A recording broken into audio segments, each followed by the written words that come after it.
પ્રાર્થના સંદેશ ન્યૂઝમાં આપનું સ્વાગત છે। હર ઘર તિરંગા અભિયાન અંતર્ગત સુરેન્દ્રનગરમાં ભવ્ય તિરંગા યાત્રા અને ત્રિવેણી કાર્યક્રમ યોજાયો। સુરેન્દ્રનગર વાસીઓ દેશભક્તિના રંગે રંગાયા। તિરંગા સાથે રાષ્ટ્રભક્તિનો નજારો જોવા મળ્યો। આઝાદીના 80મા સ્વાતંત્ર્ય પર્વ અને વંદે માતરમના 150 વર્ષ પૂર્ણ થવાના ઐતિહાસિક અવસરે સુરેન્દ્રનગરમાં હર ઘર તિરંગા અભિયાન અંતર્ગત ભવ્ય તિરંગા યાત્રા યોજાઈ હતી।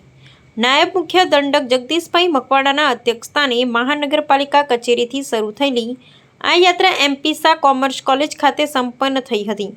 આ યાત્રામાં એનસીસી કેડેટ્સ, પોલીસ બેન્ડ, વિવિધ સંસ્થાઓના ટેબલો, રાસ ગરબાના કલાકારો તેમજ મોટી સંખ્યામાં વિદ્યાર્થીઓ અને નગરજનો દેશભક્તિના નારાઓ સાથે ઉત્સાહપૂર્વક જોડાયા હતા। આ રાષ્ટ્રભક્તિના કાર્યક્રમ સાથે એક વિશેષ ત્રિવેણી કાર્યક્રમ પણ યોજાયો હતો, જેમાં પર્યાવરણ જાગૃતિ માટે સિંગલ યુઝ પ્લાસ્ટિકનો ઉપયોગ ઘટાડવા ક્લોથ બેગ વેન્ડિંગ મશીનનું લોકાર્પણ કરાયું હતું। સાથે જ એક પેડ માં કે નામ અભિયાન અંતર્ગત કોલેજ પરિસરમાં મહાનુભાવોના હસ્તે વૃક્ષારોપણ કરવામાં આવ્યું હતું।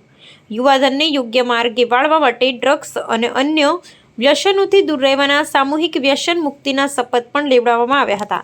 આ ઉપરાંત વણિક સમાજ દ્વારા જીવદયા પ્રોજેક્ટનું લોન્ચિંગ કરી જીવદયાનો સંદેશ આપવામાં આવ્યો હતો। કાર્યક્રમના સમાપન પ્રસંગે જિલ્લા કલેક્ટર જીએચ સોલંકી અને નાયબ મુખ્ય દંડક જગદીશભાઈ મકવાણાએ યુવાનોમાં રાષ્ટ્ર નિર્માણ અને ફરજ નિષ્ઠાના મૂલ્યો સિંચવા પર ભાર મૂક્યો હતો।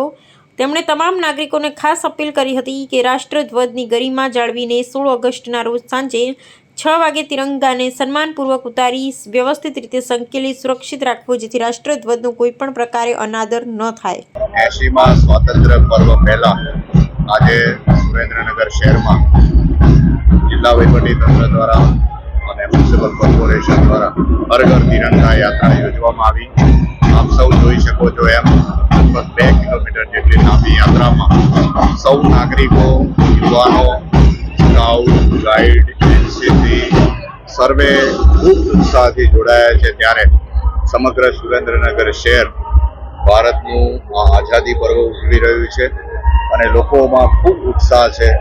આપણે ફરજનિષ્ઠા, સત્યનિષ્ઠા, પ્રમાણિકતાના નારા સાથે તેમજ યુવાનોમાં ડ્રગ્સની બધી ઓછી થાય એ સંદેશ સાથે આજે આપણે સુરેન્દ્રનગર શહેરમાં હર ઘર તિરંગા ખૂબ ઉત્સાહથી ઉજવી છે। સર્વે અધિકારીઓ, પદાધિકારીઓ અને તમામ શહેરીજનોનો ખૂબ ખૂબ આભાર માનું। આઝાદીના 80મા સ્વાતંત્ર્ય પર્વની ઉજવણીના ભાગરૂપે સુરેન્દ્રનગર જિલ્લા વહીવટી તંત્ર, સુરેન્દ્રનગર મહાનગરપાલિકા અને સુરેન્દ્રનગર ભારતીય જનતા પાર્ટી દ્વારા આ સંયુક્ત તિરંગા યાત્રા સુરેન્દ્રનગર મહાનગરપાલિકાથી શરૂ કરી અને એમપી શાહ કોમર્સ કોલેજ સુધી અંદાજિત 3 કિલોમીટરની આ ભવ્યાતિ ભવ્ય તિરંગા યાત્રાનું આયોજન ખૂબ જ સારી રીતે થયું છે। સાથે સાથે તિરંગો એ આપણી આન બાન અને શાન છે। તિરંગો એ ભારત ભક્તિ છે, રાષ્ટ્રભક્તિ છે અને રાષ્ટ્રભક્તિના રંગે રંગાઈ સૌ સુરેન્દ્રનગર વાસીઓ આજે એક ઉત્સાહભેર આ તિરંગા યાત્રામાં જોડાયા છે।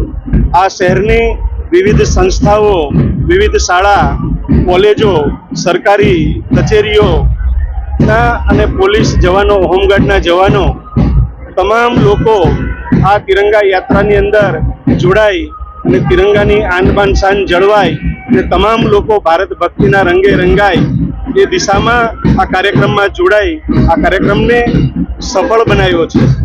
આજે જે નવનાથ વણિક સમાજ છે એના દ્વારા ત્યાં પૂર્ણાહુતિનો કાર્યક્રમ પણ વ્યવસ્થિત સરસ રીતે યોજવામાં આવ્યો છે અને જિલ્લાનું સમગ્ર વહીવટીતંત્ર, મહાનગરપાલિકા, ભારતીય જનતા પાર્ટી અને વિવિધ સંસ્થાના સૌ પ્રતિનિધિઓને હું હૃદયપૂર્વકના અભિનંદન આપું છું કે આ તિરંગા યાત્રામાં જોડાઈ અને આ તિરંગાની આનબાન અને શાન વધારી છે। પ્રાર્થના સંદેશ ન્યૂઝની તમામ લેટેસ્ટ અપડેટ્સ માટે ચેનલને હમણાં જ લાઈક, શેર અને સબસ્ક્રાઇબ કરો।